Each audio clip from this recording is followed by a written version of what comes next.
बिस्मिल्लाहिर्रहमानिर्रहीम, अस्सलाम वालेकुम। मैं हूं शाहिद सकलैन और आप देख रहे हैं मेरा यूट्यूब चैनल। आज 13 अप्रैल है, बुध का दिन है और आज की इस वीडियो में हम सिंध सूबा में होने वाले दो दरिंदगी के वाक़यात का जिक्र करेंगे। पहला जो वाक़या है वो आपको बताऊंगा कि एक बाप ने बेटे के साथ मिलके अपनी बेटी को कत्ल किया, फिर उसको दफन किया, ख़ुदकुशी का रंग दिया। ये सारा क्या वाक़या था, गिरफ़्तारी जब हुई तो उन्होंने पुलिस को क्या बताया, बड़ा हैरानकुन वाक़या। एक तो ये आपके साथ शेयर करूँगा और दूसरा बहुत ही मशहूर केस, बहुत ही मशहूर वीडियो वायरल हुई थी और फिर उसके बाद शख्स को वडेरों ने सिंध में कत्ल किया और फिर उसके बाद जो है गिरफ़्तारियों से कुछ गिरफ़्तार हुए, कुछ मुल्क से बाहर भाग गए और वापस आए और आज उस केस का ड्रॉप सीन हो गया और सिंध में नाजिम जोखियों के बाद इंसाफ का भी आज कत्ल हो गया है। ये सारा मामला क्या है, इस मामले के हवाले से भी आज की इस वीडियो में बात करेंगे। पहली स्टोरी की तरफ चलते हैं। ये जी इलाका है कराची का मैमार। इसमें जो है एक ये वाक़या पेश आया था जहाँ बड़ी उम्र के शख्स के साथ जो है वो बेटी की शादी करना चाहता था एक बंदा, और उस बेटी ने जो है उस शख्स से शादी पर इनकार कर दिया था। उसके बाद इस शख्स ने अपने बेटे के साथ मिलकर उसका कत्ल किया। SHO गुलशन मैमार सरवर कमांडो जो है, उनसे जब हमारे सहाफ़ी दोस्तों ने पूछा तो उन्होंने जो वाक़े की तफसील बताई है वो आपके सामने रख देता हूँ।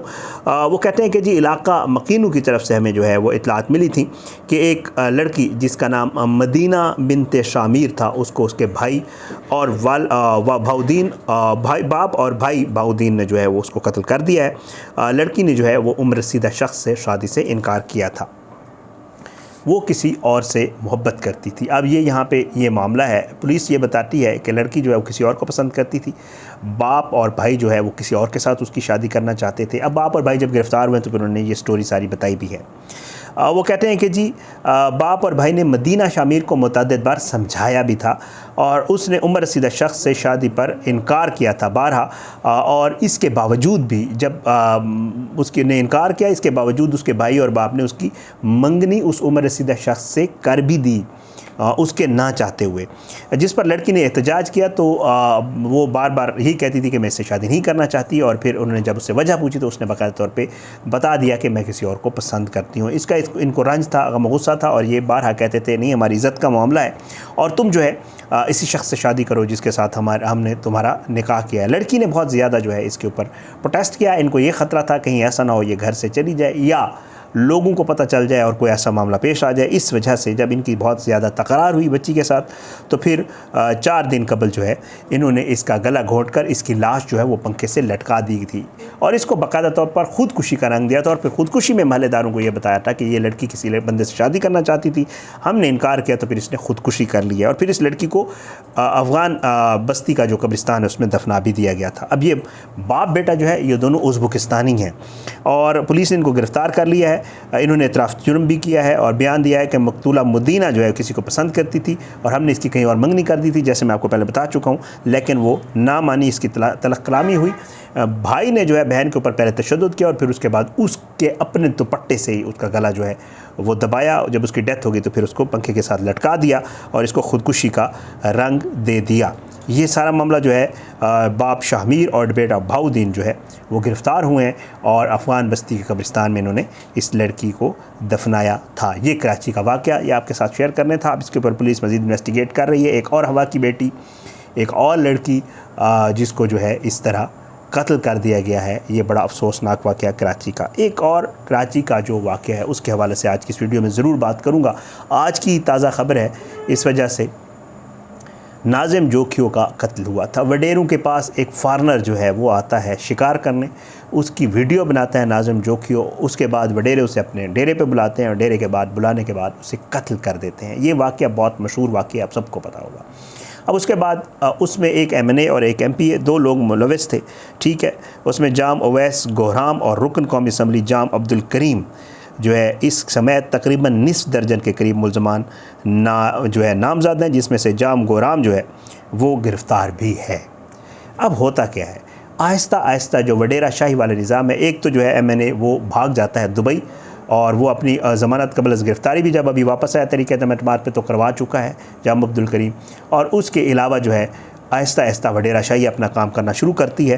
पहले उसका भाई मुनहरिफ होता है, अफजल, जो नाज़िम जोखियों का भाई था, और उसने कहा कि जी ये हमारे मुल्ज़मान नहीं हैं, लेकिन उसकी बेचारी बेवा जो है वो डटी रहती है कि नहीं, मैं इनको इंसाफ अपने शोहर को दिलवाऊंगी और इनके ख़िलाफ़ अदालत में जाऊंगी। लेकिन पिछले दिनों अफसोसनाक तौर पर एक जो है उसकी बेवा का स्टेटमेंट सामने आता है, वो मैं आपको बाद में बताऊँगा। पहले आज क्या हुआ है वो हुआ है। आज जो है बाकायदा तौर पे सिंध के प्रोसिक्यूटर जनरल जो है उसने ना MNA जाम करीम और MPA जाम उवैस गोराम का नाम जो है वो एक्यूज़्ड की या मुबैना तौर पे जो मुल्ज़मान हैं उनकी लिस्ट से निकाल दिया, और आज जो चालान पेश किया गया है उसमें जाम करीम और जाम उवैस का नाम नहीं है, और सिर्फ़ 2 वो सिक्योरिटी गार्ड जिनका बाकायदा तौर पे ये तरीक़ाकार बनाया गया था, सिक्योरिटी गार्ड्स को जो है पेश कर दिया गया था और कहा गया था इन्होंने कत्ल किया है, तो वो सिक्योरिटी गार्ड जो है वो फंस गए हैं, और जो वडेरे से जाम करीम और जाम उवैस गोराम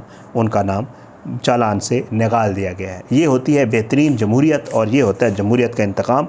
बिलावल भुट्टो ज़रदारी साहब इंसानी हकूक़ की जो कमेटी थी पिछली हुकूमत में, इमरान खान साहब की असम्बली की, कौमी असम्बली की, उसके चेयरमैन भी थे। कुछ भी हो जाता था तो बिलावल भुट्टो ज़रदारी साहब, यहाँ इस्लामाबाद में कुछ भी होता था, ख़वातीन एंकर्स भी पहुँच जाती थी और भी लोग पहुँच जाते थे और नोटिस भी ले लेते थे। लेकिन अफसोसनाक तौर पे सिंध में अगर इंसानी हकूक़ की कोई भी खिलाफ वर्जी होती है, बिलावल भुट्टो ज़रदारी को इंसानी हकूक़ बिल्कुल भी याद नहीं रहते, और उनके MNA और MPA बाकायदा तौर पर लोगों के, सहाफ़ियों के कत्लों में मुलव्वस हैं, लेकिन कोई भी इसके लिए बिलावल भुट्टो ज़रदारी साहब की जो है ज़बान पे कोई इस तरह का नाम या कोई इस तरह की एक्शन या कोई ऐसी चीज़ नज़र नहीं आती। इसकी बेवा का बयान सामने आया था, वो आपको पढ़ के सुना देता हूँ कि उन्होंने क्या कहा था। उन्होंने कहा था कि मैंने मुल्ज़मान को माफ़ कर दिया है। ये नाज़िम जोखिया की बेवा थी, शीरी जोखियो नाम है। इस बेचारे के छोटे छोटे बच्चे हैं। अब इसने बयान क्या दिया था वो आप सुनेंगे तो आपको पता चल जाएगा कि उसने माफ़ क्यों किया है। उसने वैसे माफ़ नहीं किया था। वो कहती है कि जी पाकिस्तान पीपल्स पार्टी, उसने कहा कि जी बेवा और मुकद्दर जोखियों का वीडियो बयान सामने आया था। वो कहती है कि जी तमाम मुल्ज़मान को माफ़ करने का ऐलान करती हूँ। जो बच्चों वाला होगा वही मेरी मजबूरी समझ सकता है। जो माँ बहन वाला होगा वही मेरा दर्द महसूस कर सकता है। मैं जिस वक्त से गुज़र रही हूँ, अल्लाह ना करे ये वक्त किसी पर आए। मैं एक ईमानदार और वफ़ादार लड़की हूँ। मैं मुकदमा लड़ना चाहती थी। मैं आगे इसलिए लड़ नहीं पा रही हूँ क्योंकि मेरे अपनों ने ही मेरा साथ छोड़ दिया है, सब ने तनहा कर दिया है। मैं इस मजबूरी में मुकदमे से पीछे हट रही हूँ। मुझे डील की कोई पेशकश नहीं हुई है। मैंने माफ़ करके अल्लाह पर छोड़ दिया है और वो इंसाफ देगा। मेरी कोई लालच नहीं है। मैं आगे नहीं लड़ सकती। मुझ में मज़ीद ताकत नहीं है। माफ़ तो उसने कर दिया, लेकिन माफ़ कैसे किया? अल्लाह के नाम पे और मामला अल्लाह पे छोड़ दिया। कहते हैं जब मामला कोई अल्लाह पे छोड़ देता है तो फिर जो है वो बड़ा सख्त होता है मामला, क्योंकि उस बेचारी ने अपनी मजबूरी बता दी। एक तो फैमिली वाले उसको सपोर्ट नहीं कर रहे थे, इन्होंने प्रेशराइज़ किया है, इन्होंने पैसे दिए हैं, इन्होंने जो कुछ भी किया है।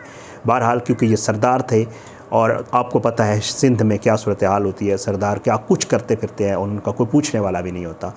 इन्होंने जो मामला भी किया, उसकी बेवा बेचारी जो है वो मुकदमे से जो है मुनहरिफ हुई, पीछे हटी।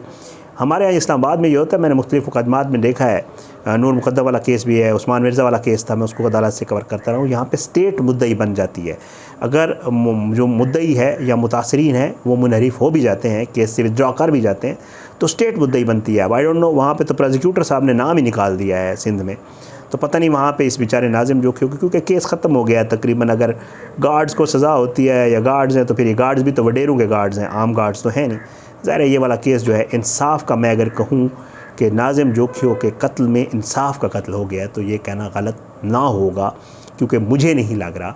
अब इसके ऊपर बड़े जो वहाँ कराची के सहाफ़ी हैं, सीनियर सहाफ़ी हैं, मज़हर अब्बास साहब, मुबशर ज़ैदी साहब, उन्होंने भी ट्वीट्स किए हुए हैं। सोशल मीडिया की हद तक लोग जो है इसको सपोर्ट भी कर रहे हैं, नाज़िम जोखियों को के हवाले से बात भी कर रहे हैं, लेकिन अनफॉर्चुनेटली हुकूमती सतह पे और दूसरी सतह पे कोई बात करने वाला नहीं है। बहरहाल अल्लाह ज़ालिमों को इबरात का निशान बनाए, मज़लूमों को इंसाफ मिले। अल्लाह हमारे पाकिस्तान पे रहम करे और अल्लाह जो है पाकिस्तान का हामी नासिर और इसके खिलाफ साजिशें करने वालों को नस्र नाबूद करे। आमीन सुम्मा आमीन। अगली किसी वीडियो तक इजाज़त है, अपनी दुआ में याद रखा करें। पाकिस्तान जिंदाबाद। अल्लाह हाफ़िज़।